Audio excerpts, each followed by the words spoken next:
Comprendre la politique, c'est aussi en parler. Cette chaîne propose une réaction construite à l'actualité. Mais la réflexion continue avec vous. Votre point de vue m'intéresse, partagez-le en commentaire.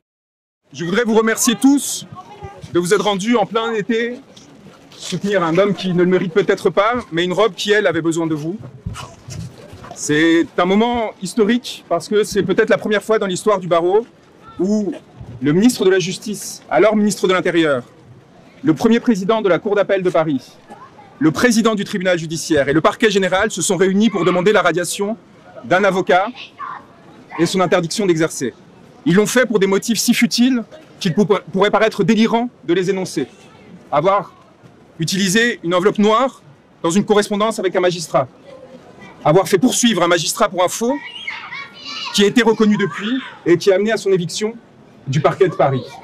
Avoir défendu un homme, Kémy Séba, à qui on imposait une procédure de retrait de nationalité pour la première fois en 50 ans, avec une disposition qui avait été adoptée dans l'entre-deux-guerres pour les raisons que vous imaginez. Et avoir dans des écritures, devant le Conseil d'État, normalement protégés et assurant l'immunité à ceux qui les écrivent, parce qu'ils les écrivent au nom des personnes qu'ils défendent, et non pour exprimer leurs opinions ou leurs idées, avoir dans ces écritures auprès du Conseil d'État rappelé que cette décision et cette initiative prise par Gérald Darmanin avait évidemment une inscription dans l'édifice colonial républicain et visait cet homme parce qu'il était noir et alors qu'il était né en France de parents français, était considéré que parce qu'il défendait des idées qui ne plaisaient pas à la présidence de la République et parce qu'il s'était opposé à la guerre dans laquelle M. Macron voulait nous emporter au Niger, que nous avons évité, notamment grâce à lui, qui ne méritait plus de porter la nationalité française. Et c'était cet acte d'une violence extraordinaire que nous avons dénoncé dans ces écritures m'a valu une plainte pénale de Gérald Darmanin et une saisine du bâtonnier qui, sans enquête déontologique préalable, a décidé de me traîner devant mes pairs pour me faire juger. Enfin, l'enveloppe noire, on en a parlé, les poursuites, ces écritures et un tweet. Un tweet dans lequel j'expliquais que les précédentes procédures avaient été enclenchées à l'initiative du président du tribunal judiciaire, ce qui était factuellement vrai, et qu'il avait demandé ma tête au bâtonnier, faute de quoi, disait-il, faute de quoi, les relations entre le barreau et le tribunal judiciaire seraient rompues. Et là encore, dans un courrier auquel nous avons eu accès, inédit de par sa violence et de par son intromission grave dans le libre exercice de la défense et des droits des avocats, une violence qui, parce qu'elle était dénoncée, me valait un courrier du président du tribunal judiciaire à nouveau et du premier président de la cour d'appel pour enclencher ces poursuites. Donc aujourd'hui en France, lorsque l'on se défend d'avoir été injustement poursuivi, on se fait à nouveau poursuivre. Aucun de ces actes pour lesquels je suis poursuivi n'a d'autre raison d'être que d'avoir exercé en tant que citoyen et en tant qu'avocat mes droits, et strictement mes droits. Et pour cela, on me veut abattu. Et en réalité, vous le savez parfaitement, l'objectif c'est à travers moi, à travers cette procédure, de vous intimider, vous, et de faire tomber un des remparts qui cherche à vous protéger de la violence et l'arbitraire de l'État. Et la meilleure illustration de cela est évidemment cette décision qui a été prise hier à 21h30 par la préfecture de police de Paris, qui a été validée par le tribunal administratif de Paris, ce matin en catimini et sans audience, consistant à interdire ce rassemblement dont ils avaient peur, alors même qu'ils avaient convoqué cette audience déjà en plein été, dans l'espoir qu'elle permette une sanction et une radiation discrète. Nous sommes donc venus avec mes confrères que je remercie de leur soutien, parce que ce n'est pas évident, avec le soutien en particulier de ma consoeur Cassandra Place, qui a porté devant le tribunal administratif de Paris ce recours, ce référé liberté, qui a été honteusement rejeté en quelques heures de façon silencieuse par ce magistrat seul, qui n'a même pas siégé avec d'autres des siens. Eh bien, nous sommes venus leur demander évidemment un renvoi, parce que nous n'acceptions pas que cette audience se tienne en ces conditions, avec une atteinte évidente à la publicité, mais aussi tout simplement à la liberté de réunion, et que l'on voyait parfaitement le manège qui était en train d'être mis en œuvre. Je ne reviendrai pas sur les conditions qui a amené ce bâtonnier, pour la première fois, celui-ci en particulier, à se prêter à ce jeu, à participer à ces manœuvres, avec la complicité d'un certain nombre de personnes, avec des rapports que nous avons déjà établis, avec notamment Xavier Niel, avec qui il s'est montré en proximité, de façon répétée, malgré sa condamnation pénale, malgré son passé de proxénétisme, eh bien, nous nous sommes retrouvés entre ses mains et nous dénonçons le fait qu'il soit responsable de cette situation conjointement avec ces autorités qui ont décidé à un moment donné de couper la tête d'une personne qui, pour des raisons évidemment explicables, commençait à les gêner. Cela m'inquiète. Cela m'inquiète parce que cela dit quelque chose de l'état d'une justice dont nous percevons tous au quotidien. Les défaillances et le fonctionnement. Que toutes ces sommités aient le temps et considèrent pertinent de dévouer de telles ressources pour essayer d'écraser un homme porteur d'une robe, plutôt que d'essayer de réparer un pays qui ne va pas dans l'état où il devrait être, plutôt que d'essayer de continuer et d'accroître les poursuites qui devraient être menées contre ceux qui prennent des décisions insupportables, que ce soit en termes de violence policière, de violence politique, que ce soit en termes de corruption, que ce soit en termes de corruption de notre propre édifice judiciaire, est particulièrement révélateur. Et qu'ils en soient à le faire de façon si éhontée, sur des prétextes aussi ridicules, après avoir tout tenté ces dernières années, après avoir mené à mon encontre des instructions criminelles, délictuelles, enclenché plus de 43 procédures qui aujourd'hui ont tout échoué, devrait nous inquiéter collectivement.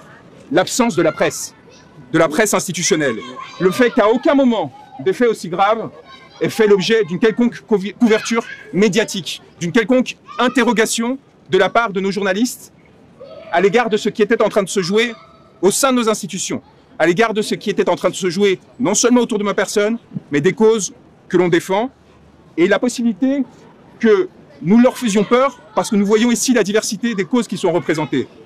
Du panafricanisme aux gilets jaunes, des personnes qui se sont battues dans le convoi des libertés sur les mesures sanitaires, jusqu'à des confrères qui ont une pratique non politique du droit, mais qui considèrent que parce qu'il est nécessaire dans un système démocratique qu'on l'autorise, qu'ils doivent se présenter à nos côtés. C'est cela qui leur fait peur. C'est le fait qu'en toutes ces années de persécution, il n'ait pas réussi à nous marginaliser et que nous soyons de façon croissante de plus en plus nombreux. C'est pour cela et pour cela seul que vous avez été interdit. Parce que ce qui s'est passé aujourd'hui, c'est que vous avez été interdit. On a voulu vous empêcher de venir ici. On a essayé de vous déporter de l'autre côté, loin de l'événement qui devait se tenir pour qu'on ne vous voie pas, pour qu'on ne vous entende pas et pour qu'on ne perçoive pas qu'y compris le 16 juillet, sans aucun moyen particulier, nous étions capables de nous regrouper pour dénoncer ce qui s'est passé, pour faire corps et pour se montrer en solidarité. Alors il m'apparaît fondamental que vous reveniez, que vous fassiez cet effort que je conçois important. Je sais qu'il y a près de 80 personnes ici qui sont venues du reste de la France, qui se sont mobilisées alors même qu'on leur avait dit que cette manifestation serait interdite, pour s'assurer qu'ils ne viennent pas. Je souhaiterais et je vous demande de revenir pour l'audience au fond qui a été planifiée sur une journée entière. Ils veulent passer une journée entière sur un tweet, une enveloppe, la commission d'info par un magistrat qui a été acquise. Et quel est le dernier motif? J'ai déjà oublié, et évidemment, la défense d'un homme devant le Conseil d'État. Ils veulent passer une journée.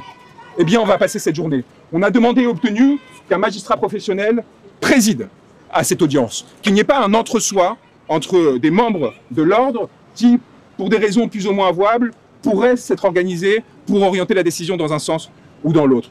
J'espère que vous serez là, j'espère que vous serez, non pour moi, mais pour les causes que l'on défend, et la possibilité de ne pas être intimidé, de s'assurer que demain, d'autres personnes prendront le relais.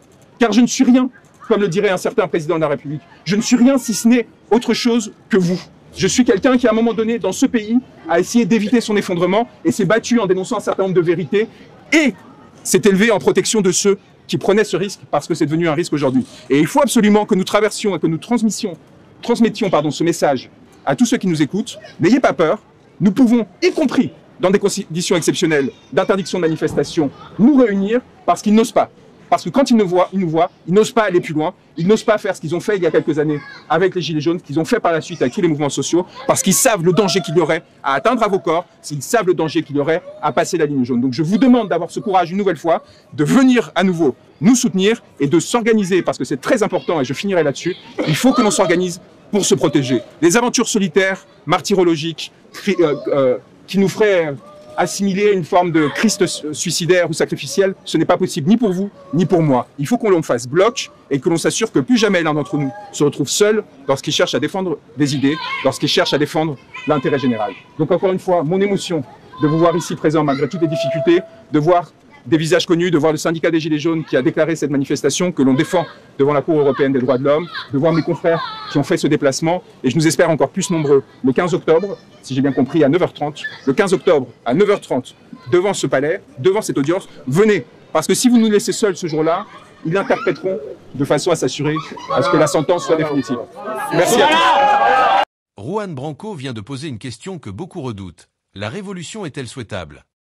Une interrogation lourde, presque taboue, dans un monde où la contestation profonde semble soit récupérée, soit étouffée. Mais au fond, cette question n'est-elle pas déjà dépassée? Parce que pour des millions de personnes, la révolution n'est plus un choix philosophique, ni un exercice intellectuel. C'est une nécessité, une urgence, une réaction instinctive face à l'étouffement. Quand on voit l'état du monde, quand on écoute les cris silencieux de ceux qu'on ne montre jamais dans les médias, on se dit que la vraie question n'est pas « faut-il une révolution ?», mais plutôt « pourquoi n'a-t-elle pas encore eu lieu ?» Juan Branco, lui, pose la question avec prudence, avec le recul du juriste, du stratège, de l'intellectuel engagé. Il pèse ses mots. Il alerte sur les risques. Il met en garde. Et il a raison. Parce qu'une révolution, ce n'est pas un jeu. Ce n'est pas une publication virale. C'est une rupture. C'est un saut dans l'inconnu. C'est du sang, des larmes, du chaos parfois. Mais c'est aussi, dans l'histoire, ce qui a permis les plus grandes avancées sociales, les vraies conquêtes populaires. Rien ne s'est jamais vraiment transformé sans tension, sans conflit, sans fracture. Alors que faisons-nous? On observe, on commente, on like, on partage, mais on agit peu. Le système, lui, continue d'avancer. Il broie. Il exclut. Il enrichit les mêmes. Il humilie les autres. Et quand des voix comme celle de Branco s'élèvent pour dire « Attention, il y a un seuil à ne pas franchir », on les écoute à moitié. Comme si c'était encore loin. Comme si la rupture n'était pas déjà là. Pourtant, les signes sont visibles. Les gilets jaunes n'étaient pas une anomalie. Les révoltes en banlieue ne sont pas des accidents. Les crises politiques, économiques, environnementales ne sont plus des cycles. Ce sont des symptômes. Des alertes. Et elles se répètent, de plus en plus fréquemment. Ce n'est plus une question de « si ». C'est une question de « quand ». Mais attention, révolution ne veut pas dire destruction aveugle. Elle peut être culturelle, politique, institutionnelle. Elle peut être lente ou soudaine, pacifique ou brutale. Elle peut être un processus ou un point de bascule. Et là est tout l'enjeu. Ce que Branco nous dit, c'est « méfiez-vous de ce que vous appelez ». Si vous déclenchez une tempête, soyez prêts à l'assumer. Car l'histoire nous a montré que certaines révolutions, mal préparées, ont donné naissance à de nouveaux monstres. Alors, faut-il tout renverser? Faut-il reprendre le pouvoir par la rue, par le peuple, par la force? Ou faut-il transformer lentement, patiemment, à l'intérieur du système, malgré les résistances, malgré les manipulations? Chacun aura sa réponse. Mais il faut au moins avoir le courage de poser la question. Et surtout d'y répondre franchement. Parce qu'un peuple qui ne réfléchit plus à la révolution est un peuple qui a accepté sa soumission. Alors je vous pose la question, à vous. Pas aux politiciens, pas aux éditorialistes. À vous, citoyens. Est-ce que vous pensez que la révolution est encore un mot à craindre, ou est-ce devenu une urgence vitale? Est-ce que vous croyez encore à la réforme, ou bien êtes-vous déjà convaincu que seule une rupture peut rétablir la dignité de tous? Est-ce que la révolution, aujourd'hui, est un fantasme de privilégiés, ou bien le dernier espoir des oubliés? Dites-le en commentaire. Dites-le avec vos mots. Dites-le sans filtre. Ce débat doit avoir lieu. Et il ne peut pas venir d'en haut. Il doit venir de vous, de nous. Parce qu'en face, ils ne reculeront pas. Ils n'ont jamais reculé. Et tant qu'on ne décidera pas ensemble de ce que l'on veut vraiment, ce sera eux qui continueront d'écrire l'histoire à notre place. Alors, la révolution est-elle souhaitable ou est-elle inévitable?